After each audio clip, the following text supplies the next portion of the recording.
Hello!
Isang mapagpalang umaga, mga minamahal.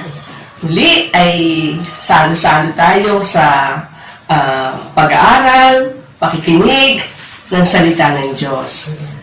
Ang sabi nito ni Santiago sa kanyang aklat, sa James chapter 3, basahin muna natin yung verse 2. Sabi niya, tayong lahat ay nagkakamali sa iba't ibang paraan. Ang sino mang hindi nagkakamali sa kanyang pananalita ay isang taong ganap at marunong magpigil sa sarili. Ituloy natin mula sa verse 7 hanggang 12. Lahat ng uri ng ibon at hayop na lumalakad o gumagapang o nakatira sa tubig ay kayang paamuin at talagang napapaamo ng tao. Ngunit wala pang nakapagpaamo sa dila. Ito ay kasamaang hindi mapigil at puno ng kamandag na nakamamatay. Ito ang ginagamit natin sa pagpupuri sa ating Panginoon at Ama. At ito rin ang ginagamit nating paglait sa taong nilalang na kalarawan ng Diyos. Sa iisang bibig nanggagaling ang pagpupuri at panlalait. Hindi ito dapat mangyari, mga kapatid. Hindi lumalabas sa iisang bukal ang tubig tabang at tubig alat. Mga kapatid, hinding-hindi makakapamunga ng olibo ang puno ng igos o ng igos ang puno ng ubas. At lalong hindi rin bumubukal ang tubig tabang sa bukal ng tubig alat. Tama nga naman, di ba? Na pwede ba yun? Yung isang bukal lalabasan ng tubig alat at saka tubig tabang. At yung totoo yung sinabi niya na lahat tayo ay nagkakamali. Ang hindi nagkakamali ay isang taong ganap. Kaya nga, pwede ba yung basta na lamang yung ating bibig, yung ating dila, ay kailangan pala matuto tayo na mag-control. Dahil nga, madalas ay nagkakamali tayo sa ating mga sinasabi. Ang sabi doon sa Mangangaral, Kabanatang 3, Talatang 7, there is a time to be silent and a time to speak. May panahon ng pananahimik at may panahon ng pagsasalita. Dahil nga ang dila ay mahirap pigilin, dapat mula sa salita ng Diyos, alamin natin kung ano ba ang bunga kapag tayo ay nagsasalita ng hindi tama o kaya naman ay tama ang ating mga sinasabi. Ano ang resulta nito? At ito ay mga makakatulong para matuto tayong magpigil ng ating mga bibig. Bago ang lahat, bago ko simulan, sa number 1 hanggang ilan ba to? Number 6, napakarami na dahilan pero ilan lang itong ibibigay ko dahil aabutin tayo ng isang araw bago tayo matapos pagka binigay ko lahat. Tayo manalangin, mga kapatid. Salamat po aming dakilang Diyos sa umagang ito. Salamat sa pagkakataon na muli ay pagsalusaluhan namin ng iyong mga salita. Salamat po na ikaw ang patuloy na aabot at kakatagpo sa bawat isa sa amin, lalong-lalo na sa paksang ito na amin pong tatalakayin. Nawa ay talagang matuto kami at talagang magawa namin kung ano ang nararapat upang hindi kami magkamali at para ikaw ay tunay na maluwalhati namin sa aming buhay. Salamat po aming Ama. Ito po ang aming dalangin. Sa pangalan ni Jesus. Amen. Amen. Mayroong panahon ng pananahimik at mayroong panahon ng pagsasalita. Ano gusto niyong unahin ko? Yung panahon ng pananahimik o panahon ng pagsasalita? Siguro mas maganda ay unahin natin yung panahon ng pananahimik. Kasi madalas nga hindi natin mapigil yung bibig natin. Eh di unahin na natin to kasi napakahalaga. Kung kailan tayo dapat na tumahimik. When to keep your mouth shut. Shut your mouth. sabi ni David doon sa Psalm 141 verse 3, set a guard over my mouth, O Lord. Keep watch over the door of my lips. Panginoon, bibig ko'y bantayan, ang mga labi ko'y lagyan mo ng bantay. Kaya dapat pala talagang itatagubilin natin sa Panginoon yung ating bibig, yung ating labi. Sino kaya sa atin ang pwedeng magtaas ng kamay at sabihin, ay ako hindi ako nagkakamali, laging tama sinasabi ko.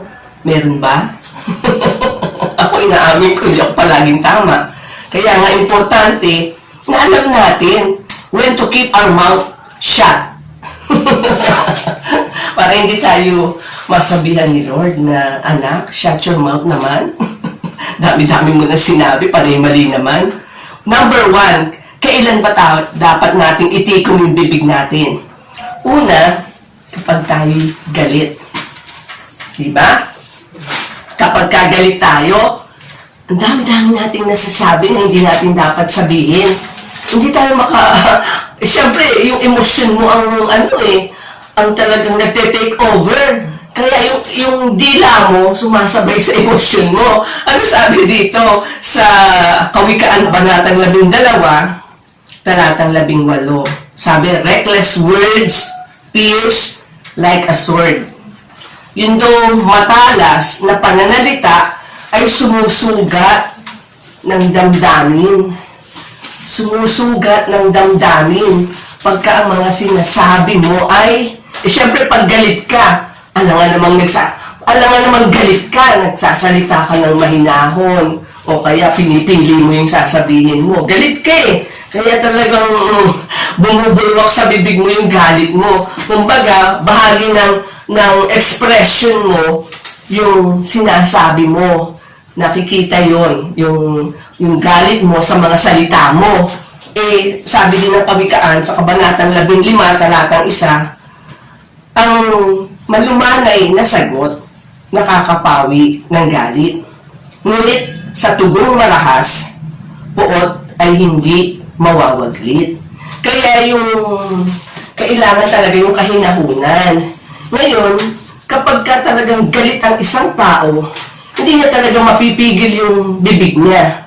Talagang, yung lalabas at lalabas, lahat ng nararamdaman niya, karamihan nun, kapag galit ang isang tao, madami siyang nasasabi na pagkatapos ay magsisisi siya bakit niya sinabi. Hindi mo na pwedeng bawiin yun, nasabi mo na yun eh. Nakasugat ka na ng damdamin, nakasakit ka na ng damdamin. Kaya nga, kung halimbawa, yung kausap natin, ang galit, wag na natin salubungin yung galit. Sikapin natin na sagutin siya ng mahinahon. O kung hindi mo kayang maging mahinahon, umalis ka na lang para wala ng away. Hindi ba? Lalo na sa mag-asawa. Hindi ba? Sa mag-asawa, kapag kayong isa galit, tapos pinatulan noong isa. Kasi syempre, napagalitan siya kung ano-ano sinasabi, di sasama ang loob mo. Di ba? Kasabi nga dito sa Bible, yung mga mararahas na salita, nakakasugat ng damdamin, nasaktan ka. Siyempre, nasaktan ka. O di ganoon din ang mangyayari. Yung magre-respond ka na galit ka din, di makakapagsalita ka din ng hindi maganda. Para wala ng away, huwag mo nang salubungin yung galit niya. O kung kaya mo naman, bilib ako doon sa mga tao na yung bang kahit na pinagsasalitaan ka, kinakausap ka ng hindi maganda, ang tono, lalo na yung nakakapigil sila ng sarili nila. Ako kuminsan ako natatangay pagka yung kausap ko, ang taas ng tono, galit agad. Para kang gusto mo na rin gusto mo na rin sagutin ng galit ka na din yung mga ibang tao, kahanga-hanga, yung bang nagagawa nilang sumagot ng mahinahon, pagka maganda yun Kaya sabi nga dito sa kawikaan yung malumanay na sagot, nakakapawi ng galit. Kaya yung kausap mo na galit, ang lakas ng boses, pag sinagot mo ng mahinahon, para siyang binuhusan ng mapapahiya siya sa sarili niya. Kung magsalita siya, akala mo kung sino, tapos sasagutin ka ng malumanay, mahinahon, di napapawi yung tensyon, di ba? Sa mag-asawa, ganoon din yun. Napapawi yung tensyon kapag kayong isa marunong sumagot ng mahinahon. Kaya, yun sana ang practicing natin sa mga relationship, di ba? Minsan nga, talagang totoo yun. Alam natin yun, di ba? Totoong-totoo. Nakakasugat ng damdamin. Pag nasugatan yung damdamin mo, parang ikaw din, di ba? Nagre-react ka. Gusto mo na rin mag-react tuloy. Kaya, itikong ang bibig kapag ka galit. Ako, ginagawa ko pag galit ako, naiinis ako. Hindi ko muna hinaharap yung pinagagalitan ko, kinaiinisan ko. Inaano ko muna yung loob ko. Ayoko makipag-usap agad pagka galit ako kasi baka meron nga rin akong masabing hindi tama o kaya, syempre yung tono mo, di ba? Galit ka Kaya magpapaano muna ako, magpapalamig. Hindi ko muna siya haharapin. Para pag hinarap ko na siya, okay na ako, alam ko na kung ano dapat kong sabihin. Okay, yun ang isang importante na dapat nating tandaan. Ano pa? When you don't know the whole story. Kasi, isa pa yan ang problema rin natin. Hindi mo naman alam yung buong katotohanan, magkukwento ka na agad sa iba, di ba? Hindi mo alam kung ano yung punot dulo, nabalitaan mo lang din. Baka malay mo yung nagbalita sa'yo, hindi naman din buo na totoo yung sinabi niya. O tapos ikaw naman, itatransfer mo na agad sa iba. Madalas mangyari yan sa atin, di ba? Yung hindi mo naman alam ang buong katotohanan, yung facts. Kasi pagka hindi natin alam yung buong katotohanan, tapos kinuwento natin sa iba, na yung pala, ikinuwento lang din sa iyo, tapos yung nagkwento sa iyo, nabalitaan lang din sa iba, salin-salin na bago nakarating sa iyo, pang-4 ka na o pang-5, marami na dyan na pwedeng nabawas o kaya nadagdag. Kaya yun pala sa mga kwentuhan, dyan pala ang maraming dagdag-bawas. Bawas-dagdag. Kasi hindi naman yung buong katotohanan, ikukwento mo agad sa iba. Kapag hindi yan ang buong katotohanan, di syempre, maliligaw yung makakarinig. Akala niya yun ang totoo. Hindi naman pala. Kapag ganun ang nangyari, maraming talagang pwede na madaya. O kaya, pwedeng ikaw ay nagiging bahagi ng kasinungalingan. Ano ang sabi dito sa kawikaan? Sa kabanatang 12, talatang 22. The Lord detests lying lips, but He delights in man who are truthful. Namumuwi ang Diyos daw sa taong sinungaling. Ngunit ang tapat ay ligaya niya at aliw. Kaya kung gusto nating yung lumalabas sa bibig natin ay maging katotohanan, katapatan, maluwalhati si Lord, kailangan alamin muna natin yung buong katotohanan ng istorya bago natin ipasa o isalin sa iba. Dahil kung hindi, tiyak, nagiging bahagi tayo ng kasinungalingan at ayaw ng Panginoon ang taong sinungaling. Kaya mag-ingat kapag hindi natin alam yung buong istorya, kinuwento lang sa atin, namang nagkwento, hindi naman siya talaga rin totoong involved din. Hindi naman din niya alam yung buong katotohanan. Pare-pareho tayong nagkakasala nun. Pare-pareho tayong kamumuhian ni Lord dahil pare-pareho tayong nagsisinungaling. Gumagawa ng istorya, di ba? Parang ganun din yun. Para ka na rin gumawa ng sarili mong kwento. Ayaw ng Panginoon ng ganun. Ang gusto ni Lord yung buong katotohanan. Kaya, huwag kang magsasalita kapag hindi mo naman pala alam yung buong katotohanan. Okay?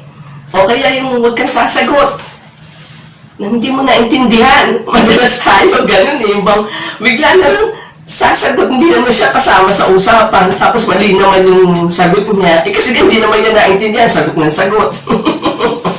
Madalas. Kasi nga, yun nga yung hindi kasi nga marunong magpigil ng bibig. Basta salita ng salita. Aray ko, maraming tinatamaan sa atin yan. Ikatlo, yan. When you have a wrong intention. Diba?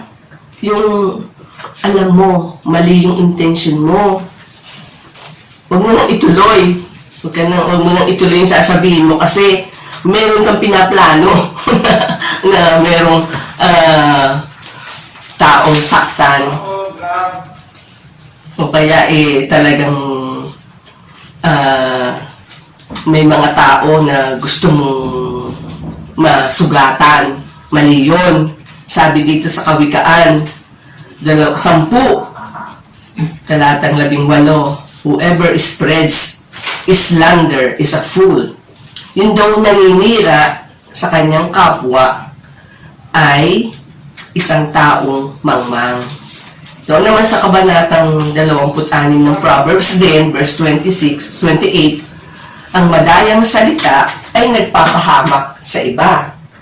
Kasi nga, mali yung sinasabi niya. O di syempre, yung kinukwento niya na tao na meron siyang gustong palabasin o palitawin para masira yung taong yun, syempre, sino mapapahamak? Pero talagang hindi ayos yun . Kasi ako na may nangyari na sa aking sitwasyon na gano'n, yung merong isang tao na yung bang sa harap-harapan, may sinasabi siya na parang meron kang kamalihan o nagawang kasalanan. Yung parang pahiwatig lang, pero hindi naman niya sinasabi ng yung buo, kung ano ba yun. Kasi pagka ganon, di ba maraming maliligaw? Kapag kayo nagsasalita ka, yung parang yung nagpapahiwatig, pero yung mga nakakarinig, parang ang nila, naku, ano kaya ang ginawa niya? Ano kaya yung kasalanan niya? Parang may kasalanan ka kahit wala naman. Kaya, tinanong ko talaga, ano ba yung gusto mong sabihin? Ano ba yung kasalanan ko? Kasi yung mga nakakarinig, akala may ginagawa akong masama, may ginagawa akong kasalanan. Dapat yung diretsahin mo, yung sabihin mo kung ano yung totoo, hindi yung mga alanganing salita, na hindi ka nagsasalita ng yung kung ano talaga yung nangyari o yung ginawa ko, tapos parang nagpaparinig ka na parang meron akong lihim na kasalanan. Mali yun. Kasi yung mga makakarinig, mag-iisip sila ng mali. Sabihin, ano kaya ginagawa ni Pastora? Bakit ganoon? Kung hindi ko haharapin yun, kung hindi ko sinabi sa kanya, sabihin mo kung ano. Kasi maliligaw yung mga tao . Akala nila may ginagawa ako kahit ako hindi ko nga alam kung ano yung sinasabi mo . Kaya, dapat, huwag tayo yung yung may intensyon mo lang talaga na parang saktan yung tao, nagsasalita ka lang yung parang makakapanira sa kanya na wala ka naman din, hindi naman totoo. Gusto mo lang talagang yung parang may mag-isip ng hindi maganda doon sa ibang tao. Sabihin mo kung ano ba yun. Huwag kang yung gagawa lang ng yung parang, yung pahiwatig, na naliligaw tuloy yung mga tao. Kaya, itiko mo na lang yung bibig mo kung ang intention mo ay makapanira. Ngayon, pang-apat, kapag ka, di ba, marami, alam natin yun, kapag kayong ibang tao, gustong, halimbawa sa umpukan, gustong magpasaya, gusto magkwento, magbiro, na matatawanan yung mga tao. Tapos pero gagamit ka naman ng mga salita na malaswa, mga green jokes, na alam mo na may ibang kahulugan. Mali yun. Kaya ang pang-apat, when using coarse, indecent words, when joking, kung gusto mong magbiro o magpatawa, huwag mong dadagdagan ng mga salita na hindi maganda. Ano ang sabi sa Efeso, Kabanatang 5, Talatang 4? Sabi dito sa Tagalog, huwag din kayong gagamit ng anumang malaswa o walang kabuluhang pananalita at pagbibirong di nararapat. Naku, marami sa atin ganyan eh. Lalo na siguro yung mga lalaki, no? Yung biro-biruan. Tapos para lang talaga makapagpatawa. Para lang magtawanan. Gusto niya magtawanan lahat. Maging siya yung center of attraction. Dahil nga nagpapatawa siya. Kaso yung pagpapatawa mo naman, hindi naman nakakalugod kay Lord. Sabi ni Lord, huwag tayong gagamit ng anumang malaswa o walang kabuluhang pananalita at pagbibirong di nararapat. Ibig sabihin, yung bang biro ka ng biro, hindi mo naman kailangan gawin yon. Kung minsan, ang ginagamit nating biro, yung nakakasakit sa damdamin noong tao. Halimbawa, alam na nga nating siya, yung may kapintasan. Yung kapintasan pa niya, ang gagamitin mo para magpatawa, mali naman yun. Diba? Siguro para hindi tayo makagawa ng ganon, ilagay mo yung sarili mo sa katayuan noong tao na gusto mong pagtawanan. Kung ikaw kaya yung nasa ganong kalagayan, o kaya kahit na hindi kumibo yung taong nasasaktan, o kaya na lang, yung bang sumakay na lang, pero nasasaktan pa din yun.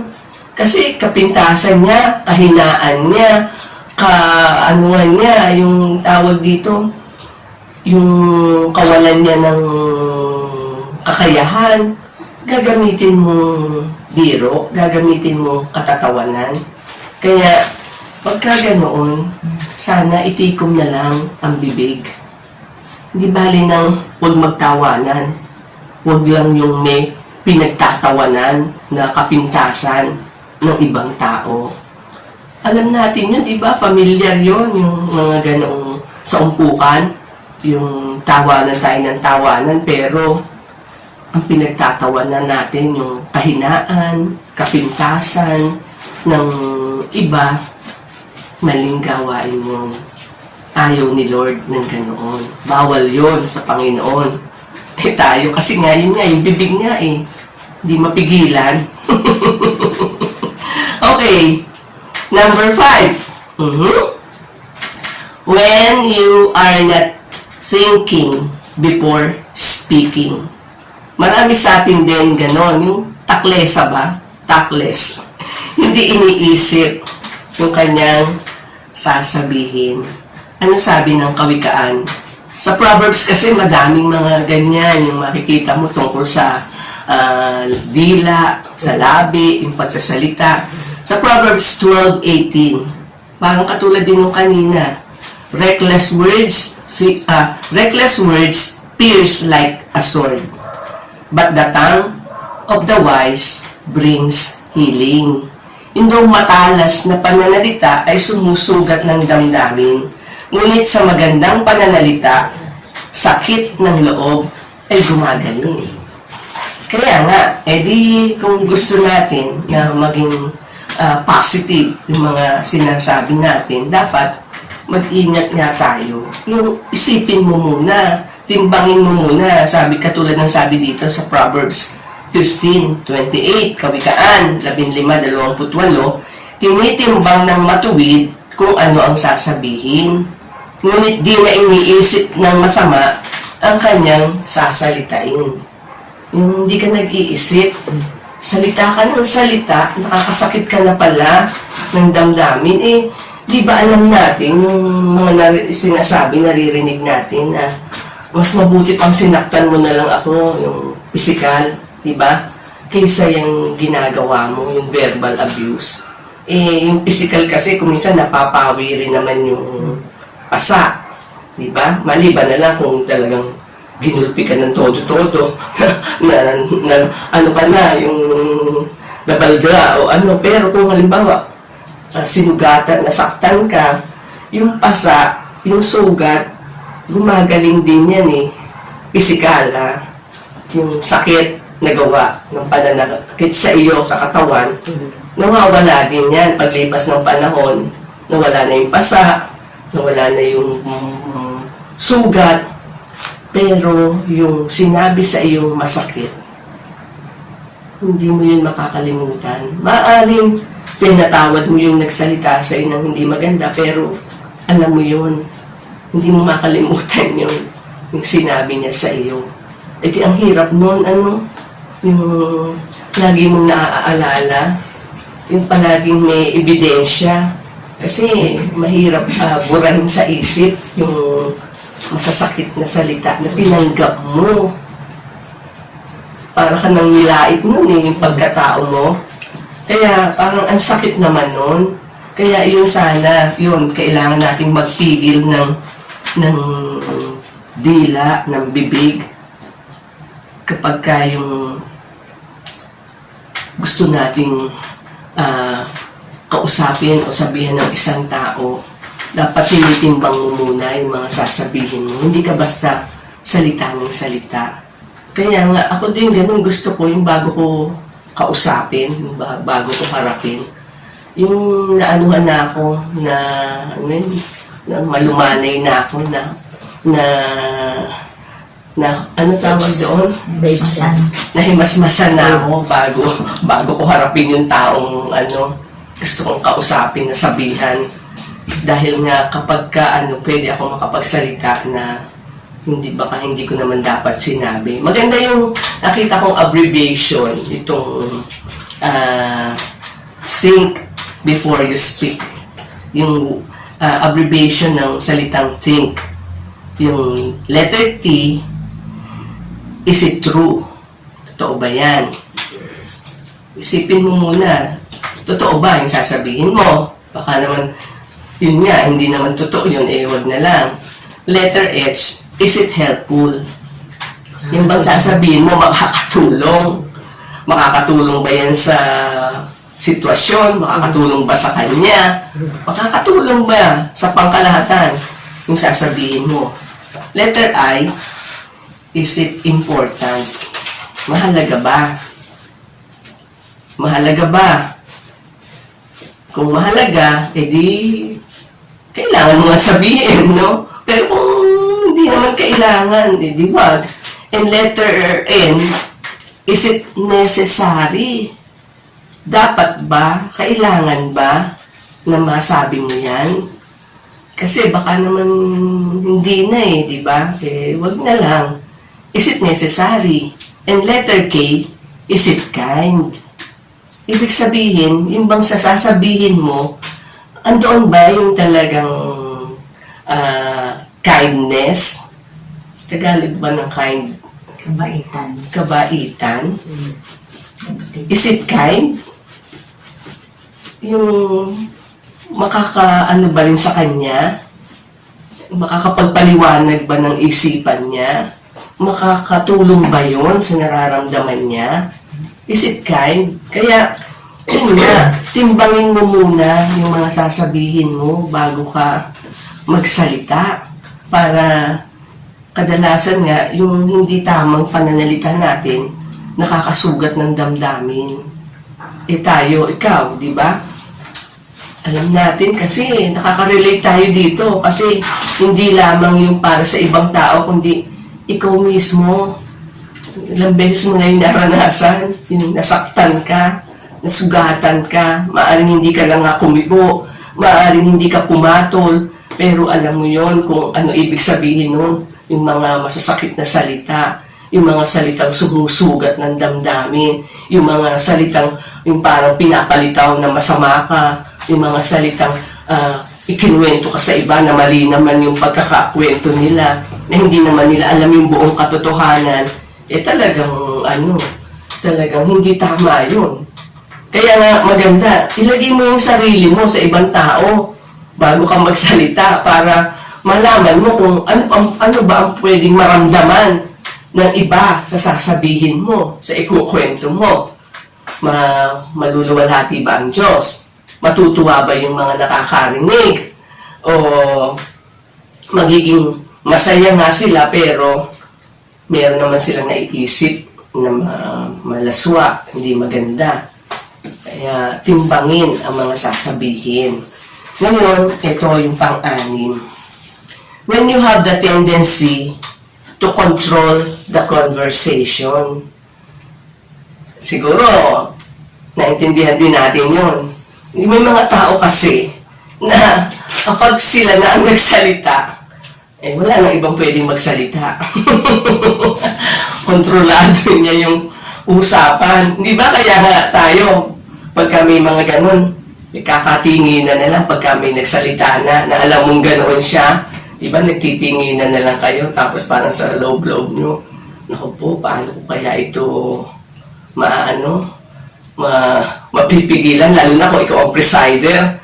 Tapos parang lumabas siya na ang presider kasi siya na yung nagko-control ng usapan na parang ayaw niya nang tapusin. O kaya, yung bang pag siya na ang nagsalita, ang dami niya ng kwento na wala naman doon sa talagang pinag-uusapan. Mahirap din talagang mag-preside. Lalo na pagka, although gusto mo lahat mag-participate, pero sa loob-loob mo, gusto mo lahat mag-participate, pero sana wag mo na siyang kumibo. Kasi wala na kaming oras eh. Nagugutom na kami. Pag yan ang nagsalita aabutin kami ng siyam-siyam dito. Maliban na lang kung meron talagang pipigil sa kanya. Pagka ganun, dapat wag na tayong kung hindi kayo tulad doon sa abbreviation ng kink, di ba? Kung hindi naman kailangang sabihin, wag ka naman kumibo. Kung hindi naman related doon sa pinag-uusapan yung sasabihin mo, tumahimik ka na muna, di ba? Kung yung huling, Kate, is it kind? Hindi ka na nakakatulong nun, di ba?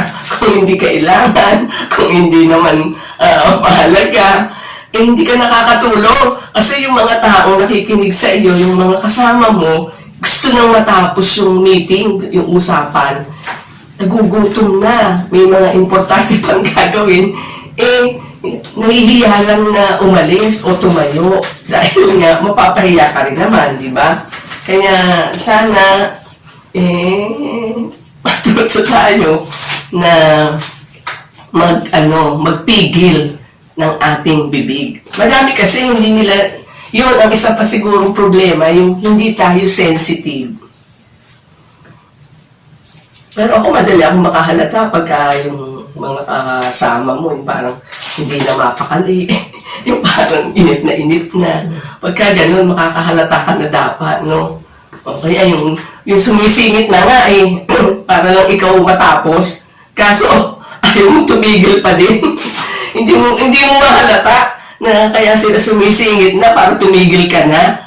Hindi pa rin nila maagaw sa iyo yung ikaw pa rin ang tuloy ka pa din.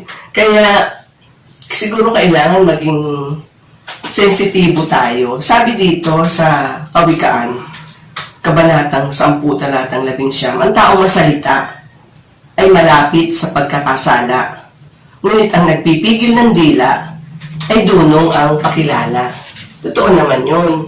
Sa dami ng mga sinasabi mo, talagang pwede kang magkasala. Kasi pwede kang makapagsalita ng yung hindi mo na nga iniisip, yung salita ka lang ng salita, daldal ka ng daldal, mahirap yun. Kaya, dahil nga ayoko naman din na kayo mainip, ayoko naman din sabihin yung ano ba yan, ay na tumigil, salita ng salita, titigil na ako sa next time na sa susunod ko na itutuloy. Ito naman yung kailan ba tayo dapat na magsalita? When to open your mouth? Kailan ba dapat? Pero sa next week ngayon, baka sabihin nyo, ano ba yan? Haba-haba naman. Tinatamaan na nga ako, ayaw pang tumigil, ayaw pa akong tigilan. Lahat tayo tinatamaan kasi sabi nga ni Santiago, yung taong hindi nagkakamali, perfecto. Sino ba sa atin ang perfecto? Wala naman, di ba?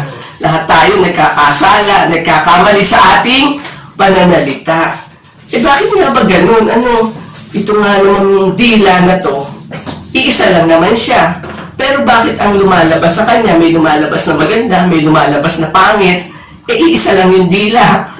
Hindi pwedeng yung isang bukal, labasan ng tubig alat at saka tubig tabang. Okay, o sige, hindi na ako papahaba pa uli. Baka sana naman ako mapunta, sabihin nyo, ikaw pala yun eh. Ikaw pala yung kung ano-ano sinasabi. Sige, tayo manalangin. Next week ha, samahan niyo ulit ako. Next week, tayo manalangin. Aming dakilang Diyos, salamat po sa mga salita mo. Salamat po sa mga narinig namin na nagpapaala-ala kung bakit dapat po kaming mag-ingat sa aming mga pananalita. Ayaw po namin na mangyari yung katulad ng mga resulta na sinasabi sa Proverbs. Yung galit ka, na mumuhi ka sa mga taong hindi nagsasabi ng totoo, sinungaling, pero natutuwa ka sa mga nagsasabi ng katotohanan. At ayaw din po namin makasakit ng damdamin, katulad din po ng mga sinasabi sa kawikaan, yung mararahas na salita. Tulungan mo kami na magawa namin maging mahinahon, makapagpigil, maging sensitibo, at makita namin yung sarili namin doon sa kalagayan ng mga tao na nagiging paksa ng aming pong mga sinasabi. Sa kalagayan ng mga taong aming kinakausap, malaman namin yung kanilang damdamin. At tulungan mo kami, dakilang Diyos, na ang bibig namin ay tunay na masaraduhan namin kapag hindi tama at hindi kailangan ang aming mga sasabihin. Hayaan mo na magtuloy naming itagubilin sa iyo ang aming mga labi. At alam namin na yung mga sinasabi namin nagmumula naman din sa aming iniisip, sa aming puso. Kaya tulungan mo kami na patuloy na linisin, malinis ang aming mga puso at pag-iisip. Nagsagayon ay maluwalhati ka at maparangalan. Salamat po ang aming dalangin sa ngalan ng Ama at ng Anak at ng Espiritu Santo. Amen. Next time uli. Bye.